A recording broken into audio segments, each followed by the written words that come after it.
why it is that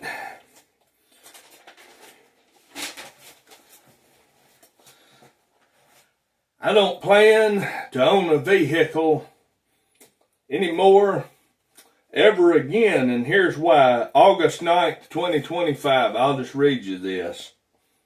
Since 2006, when I lost my mother to Alzheimer's, the bottom line was one thing when it came down to any vehicle that I had, and in the period, we're talking about 3 to 4 vehicles, something like that. The bottom line and foundational line was it was a huge open door to Satan in my life. And the last at least 3 vehicles, the foundation was an open door to depression, much strife, haggling, inconvenience, and believe it or not, the cost of insurance premiums or other costs by themselves weren't the issue. And this had nothing to do with my decision in 2025 to never ever own a vehicle ever again. And there's a period I didn't own a vehicle from 2009 to 2016 either, after a long haggle for 2.5 years over very much anger and frustration. That same type of problem it led to me raging for 30 minutes back in May of 2011, and I smashed up the last vehicle I had with cinder blocks in my driveway, and this is back in 2011. And then after I do that, I go make a phone call to a guy. I tell him to bring a trailer and bring $300 that he can have it.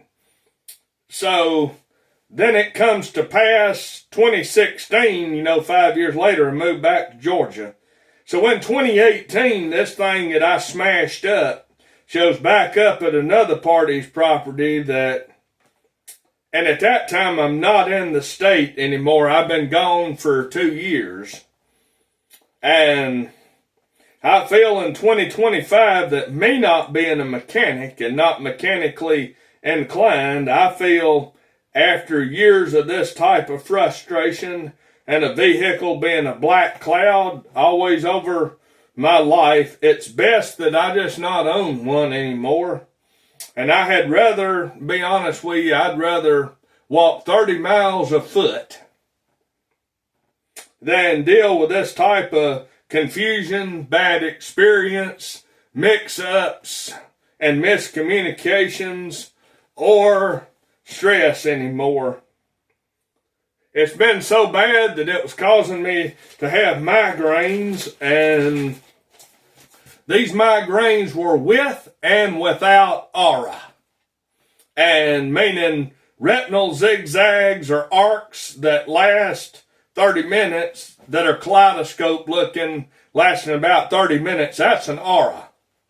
And this was due to my stress level over the truck, and the majority of it, was the truck. And this is what me and the doctor found, and also the eye doctor that checked my eyes said too, that it was the stress level causing, these auras and migraine headaches. So 2 doctors. And with that said, I feel that this many years of stress and haggling, with also auto shops screwing me on work or repairs or lying to me about doing repairs, saying they did when they didn't do this and do what I asked them to do when I was paying them to do it.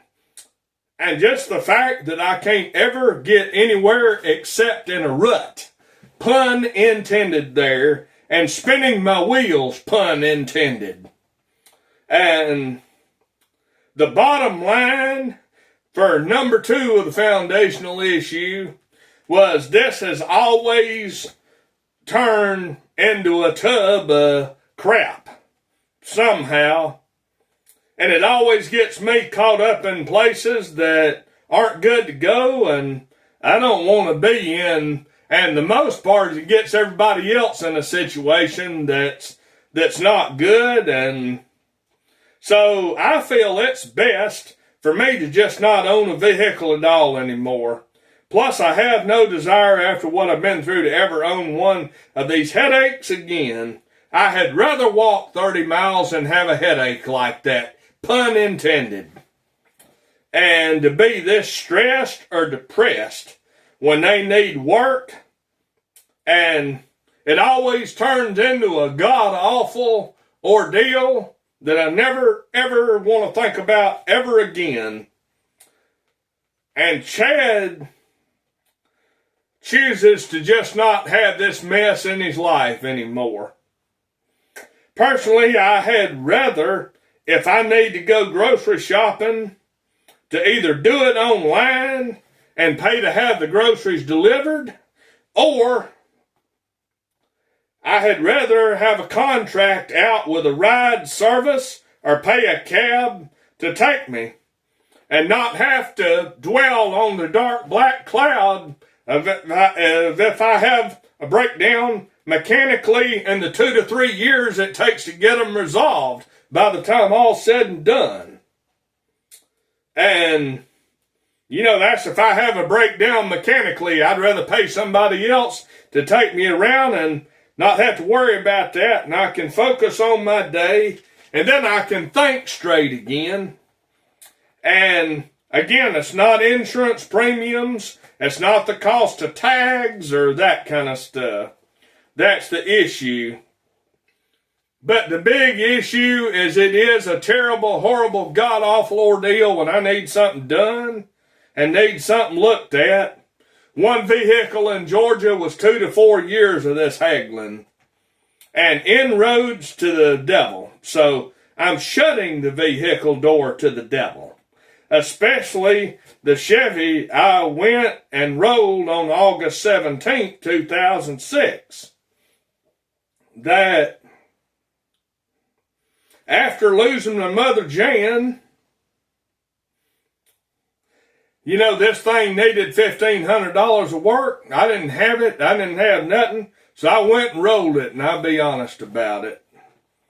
And I never will forget the blur of everything doing, a 360 and seeing a blur. Never will forget it,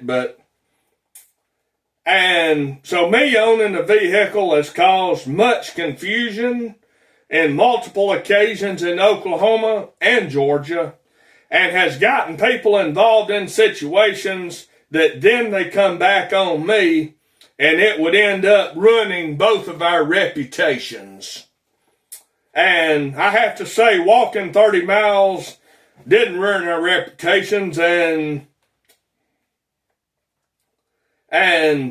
with that said, 2011, 2016, I walked everywhere.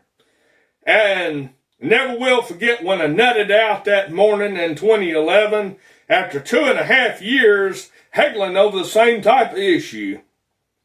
Since Chad just isn't a mechanic, I feel that it's best Chad just not own a machine and I just pay somebody else to take me around. Plus, I also buy their fuel on top of giving them a tip and not have this open door to the devil anymore that I don't need, and shut that door to the devil after 19 years, which is 2006 to 2025.